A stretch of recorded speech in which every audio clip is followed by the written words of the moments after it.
Hi everyone, my name is Amanda. Welcome to my channel, or welcome back if you are returning. Today I'm going to go over the top 5 symptoms that I personally overlooked that were actually endometriosis. So just a quick backstory, I had laparoscopic surgery in February of 2025 to see if I have endometriosis. It was suspected by my doctor, by my gynae. I also had like a chocolate cyst on my right ovary, so they kind of put 2 and 2 together, and he said if we see anything while we're in there, we will go ahead and get that out the best that they can. And so they did. When I woke up from surgery, I had been diagnosed with stage 2 endometriosis. So yeah, that was a mouthful. It's been a journey since then, but I'm not gonna go really into detail too much about that. I think I wanna do like a long story time, because even though I just got diagnosed 9 months ago, formally 10 months ago, my life has drastically changed. So I don't know, it's been a very trying time in my life. I was diagnosed when I was 27, I'm 28 now, but yeah, it's changed basically every facet of my entire being. So I'm just trying to educate people more, or tell my story, I should say, because it's been a wild journey.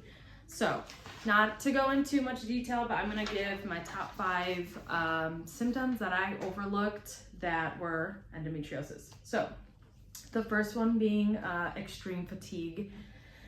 I am tired all the time, but before surgery, I just thought everyone felt tired, no matter what I was doing. If it was like a semi-hard activity, tired.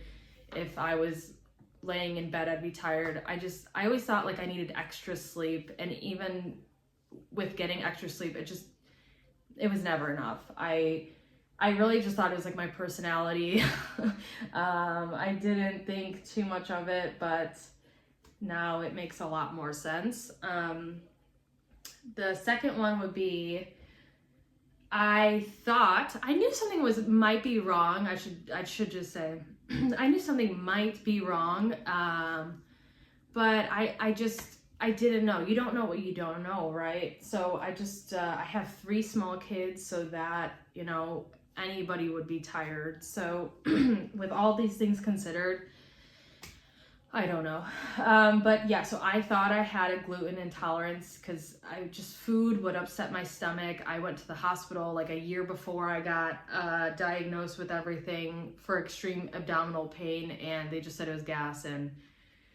But I've given birth 3 times, and that was not just gas pain. So I don't know. I don't know exactly when the endometriosis started forming, because I had 3 kids, and because you can only be diagnosed via laparoscopic surgery. I didn't think to be tested or anything. So I don't know when the tissue actually started growing. I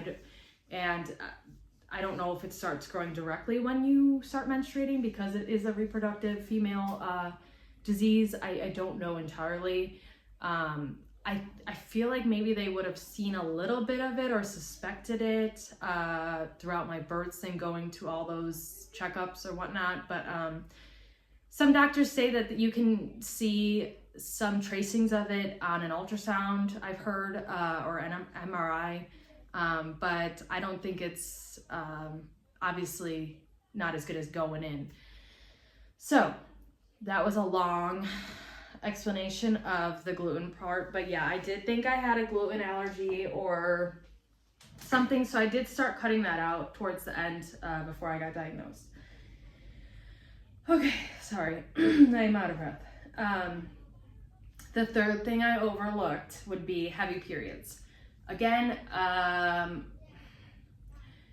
when I got diagnosed, I was on an IUD, a copper IUD. I did switch that to hormonal, but that's another story. So I had a copper IUD, and I think that's known for heavier periods. And again, I didn't know. It's not like I'm looking at everyone's you know, time of the month bathroom activities. So I don't know. I figured they were heavy. I knew they were heavier, but I didn't know where the scale was on light, you know, medium, heavy. They say it on the box, but everyone's different, so didn't know. The fourth one would be pain during adult activities. I didn't know that was abnormal as well. Again, I don't know. It's not like I was screeching in pain every time, but there was some discomfort and I thought it was the IUD. So here is the kicker where everything kind of ties together.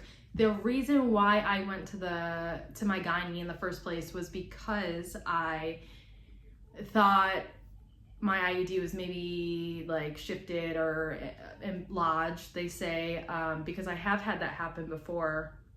In like 2018, I've had a couple IUDs, just 2, that's dramatic. But I thought maybe it's better to get checked on the IUD because there was like some pain with that. But that's how everything actually started, so it's kind of funny. But yes, pain during activities, it's not fun. Well, I shouldn't say that, but it can be painful. And that is true still to this day. Actually, it's been amplified a lot, but that will be in another video. So the fifth one would be, I took ibuprofen so often. I was taking it in the morning, afternoon, evening, anytime. Like, I guess I was very prone to headaches and like stomach aches, and just something always hurt on my body. Like something was always hurting. Flash forward to now, everything hurts so much more than whatever pain I was in at that time. But yeah, so these are the 5 things that I overlooked as someone who did get an endometriosis diagnosis. It affects about 1 in 10, 1 in 9, they say, women, but they are doing so much more research now. I'm seeing it all over, and I think it is absolutely amazing and should have been done a long ass time ago, but here we are, and what can you do? My best advice, if you're thinking that you're having some issues that are not very well explainable, so it's good. That's always a great place to start, is the gynae. It's an important one as well, as we all know, but I did not think just a simple appointment would turn into what this is now. So I am trying to educate people about endometriosis. I had no idea chronic illnesses existed. I had no idea, and now that my every single day life is affected by this disease, it's very personal to me, obviously, and I just want to educate people because it is so overlooked and so undermined, even with all the new studies coming out. It's tied to so much and is so overlooked that it's just, we have to be more educated about it. Like I said, I didn't know about chronic illnesses. I didn't even know you could be this sick, this young, without it being like something like the C word, the hard C word. Yeah. I just didn't really know, unless I thought people were like born with diseases, and I guess that was me being ignorant and blessed, not knowing about this whole other side of being chronically ill. But let me stop rambling. I can go on and on and on because I'm passionate about this, of course, but these are my top 5, and I'm thinking about doing a story time from when I got diagnosed to where I am now, because y'all, when I tell you this has been a journey, it has been a journey, and on top of the endometriosis disease that I have, I unfortunately have been diagnosed with multiple more. So I think it would be really interesting and almost healing for me to talk about my story and my journey, because it's wild. Sometimes I look at my life and I'm just like, how did I get here? Who signed me up for this?